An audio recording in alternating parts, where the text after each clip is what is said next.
Hey all, Kurt Sasso here from Two Geeks Talking at Fan Expo Canada 2015. And you got to think of the year, you know it's been a long year as it is, but we're joined today at, of course, Toronto Comix, which is TO Comics with an X.com. Nelson Durocher, how are you doing today? Very good, thank you very much. It's been a great show today. I mean, fantastic crowd. The cosplay has been absolutely spectacular, and it's early Friday. That's what I can't believe. Like I'm excited about later, and I'm excited about Saturday. I can't wait to see the groups and the crowds. Definitely, it's amazing. Just the coming down the escalator here has been incredible. The escalators, it's just slammed, and when you reach the top and you realize like everyone's coming from the north building, and I haven't even been to the north building yet. It's nuts. So yeah, I mean, it looks like it's going to be a fantastic fan expo, and everyone looks happy. Everyone's excited to be here, and it's just been so much fun. Most definitely. So, for those that don't know what Toronto Comix is, what is it all about? Well, Toronto Comix is an anthology that we created. It's just a group of short stories, sci-fi, fantasy, horror, true stories, and the only stipulation we created is that it had to be about Toronto. So we got a bunch of guys together. We all took Ty Templeton's comic book making course on Spadina.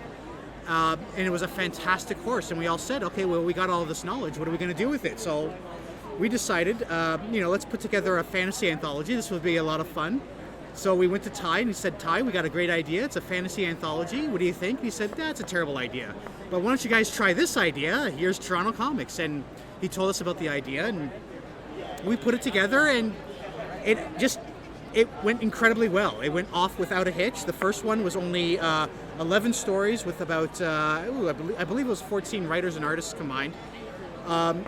So basically, we were really interested in networking, and we wanted, if you were a writer and you didn't have any artists or any artistic ability, we wanted to be able to find an artist for you. So that was kind of what we wanted, and that went off perfectly. So when we came out with the second one, which just came out in May,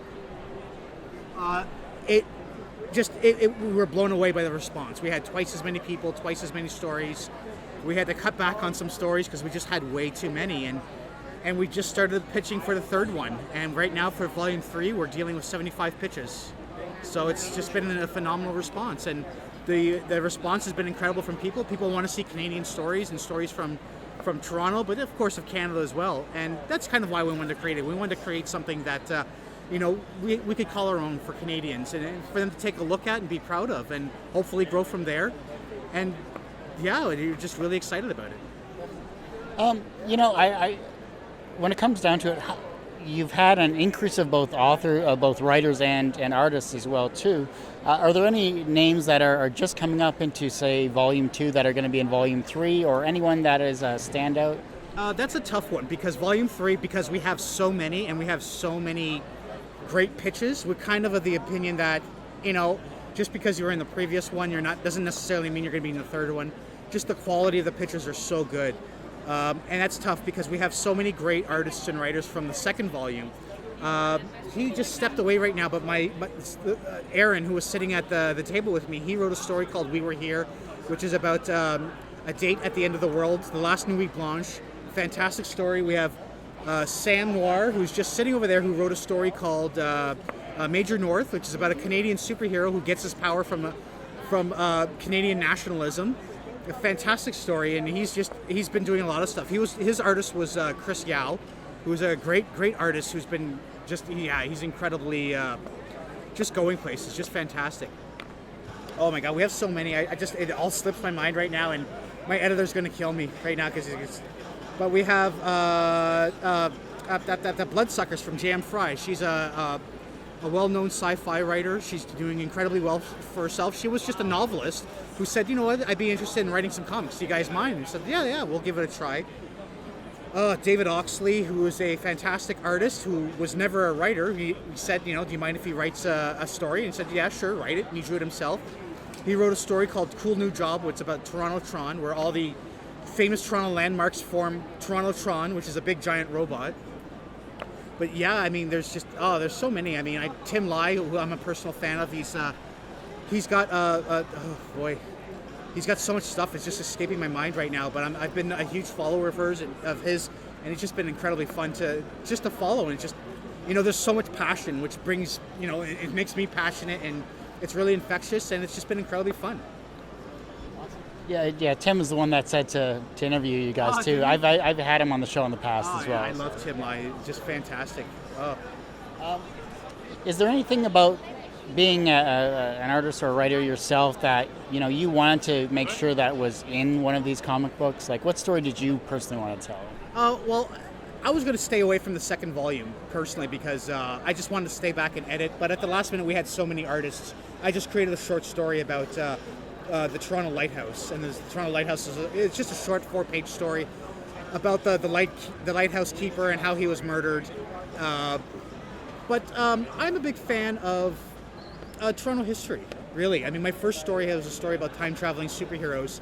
They go back in past to bring back some old superheroes to help save the future from this omnipresent evil, only to find out that the old superheroes are terrible racists. They're absolutely the worst people. But really, at the end, I wanted to write a story about. It took place in the old West End around the 1930s, and that's what I was really interested in. I was really because I live in the West End, and I was really interested in that part of history. So that was kind of something that I was going for. One of the biggest things I took away was just the collaboration with the artists. I mean, that was so much fun. Like, they bring so much. I mean, they teach me so much about like when you think you know things and then you collaborate with people, and it's like, wow, they just make my story so much better, and I make their art so much better, and just the process is just so much fun, and it's been an incredible blast. Well, where can we find obviously all of this work or anything about Toronto Comics? Oh, we can check online on torontocomics.com, and we're also on Twitter at Toronto Comics. That's at Toronto Comix. Toronto Comics is taken by TCAF, so we don't want any confusion there, but they've been incredibly helpful with us. They've been fantastic and fans. So you can find our book in the TCAF store at the Toronto Reference Library. And yeah, I mean, keep a look at on the website for ideas for pitching stuff. We're definitely expanding. We're definitely talking about coming out with smaller volumes, more specific genres. That's something that we're definitely looking for, and the interest is there. And if you have a story you want to tell or some art you want to share, we're definitely interested. We want to hear it. We want to see it. Thanks so much. Really appreciate it, and have a wonderful rest of your time at Fan Expo. Well, thank you very much. Enjoy yourself here.